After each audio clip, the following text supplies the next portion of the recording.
ছাড়ো না জানো। আর কত আমি আর পারছি না বাসায় বউ থাকতে আমার কাছে কি নিশি। আসসালামু আলাইকুম। প্রিয় বন্ধুরা, কেমন আছেন সবাই? আশা করি সবাই ভালো আছেন। নতুন চ্যানেল সাবস্ক্রাইব করে পাশে থাকবেন। আপনাদের একটা সাবস্ক্রাইবে আমাদের ভিডিও বানানোর অনুপ্রেরণা জাগায়। ধুর, তুমিও না ওই রকম গায়ানি মেয়েকে দ্বারা কি কিছু হয়। সবসময় ইয়া বড় বড় কাপড় পরে থাকে। আর যা বলেই বুঝাতে পারবো না সাইদ। আমায় ছাড়ো, এখন আমি বাসায় যাব এখন। দেরি হলে বাবা মা বকবে। নিশি, তাহলে সবার আগে পরিচয় হয়নি। আমি আবু সাইদ আর নিশি হল গিয়ে আমার এক্স গার্লফ্রেন্ড।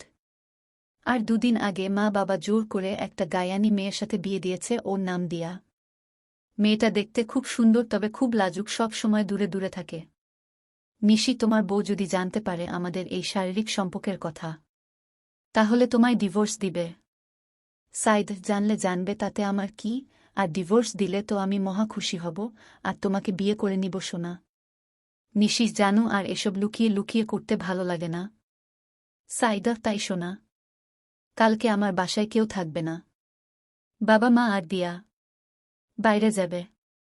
নিশি, ওয়াও, তাহলে কাল খুব মজা করব। এখন আমি আসি তাহলে। তারপর নিশি কাপড় চুপড় পরে বাড়ি গেল।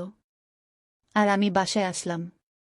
বাসায় ঢুকতেই মা, মা, এতক্ষণ কোথায় ছিলি? বাসায় বউকে রেখে কোথায় যাস? সাইদ, মা, বাইরে একটু কাজ ছিল তাই দেরি হল। মা, বোমা, তোমার স্বামীকে খাবারটা দাও। এরপর আসলো আমার লাজুক বউ। এসে খাবার বেড়ে দিল, তা খেয়ে রুমে গেলাম।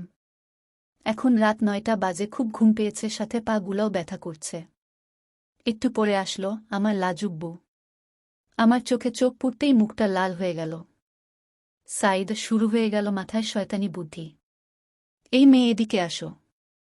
দিয়া, জি কিছু বলবেন? মাথা নিচু করে। সাইদ, পা গুলা চেপে দাও।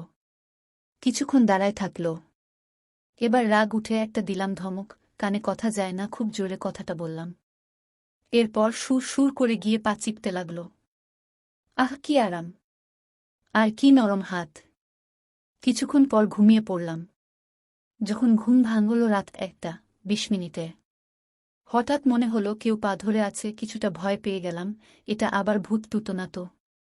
চোখে খুলতেই দেখলাম দিয়া পা ধরে ঘুমিয়ে গেছে।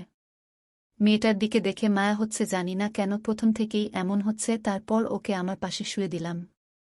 এরপর জড়িয়ে ধরলাম। এভাবেই কখন যে ঘুমিয়ে গেছি মনে নেই। সকালবেলা মিষ্টি রোদে ঘুম ভাঙল। সকালবেলা উঠে দেখি কেউ নেই পাশে। এরপর নাস্তা করলাম। নাস্তার পর মা বাবা দিয়া চলে গেল বাইরে। এই সুযোগে নিশিকে ফোন করে আসতে বললাম। কয়েক ঘন্টা পর নিশি চলে আসলো। এরপর নিশিকে আমার রুমে নিয়ে গিয়ে শুরু করলাম রোমাঞ্চ। ঠিক তখনই এমন একটা ঘন্টা হলো যা আমি বিশ্বাস করতে পারিনি। গল্পটা কেমন লাগছে কমেন্ট বলবেন। আর পরের পর্ব জন্য সাবস্ক্রাইব করে পাশে থাকুন। ধন্যবাদ।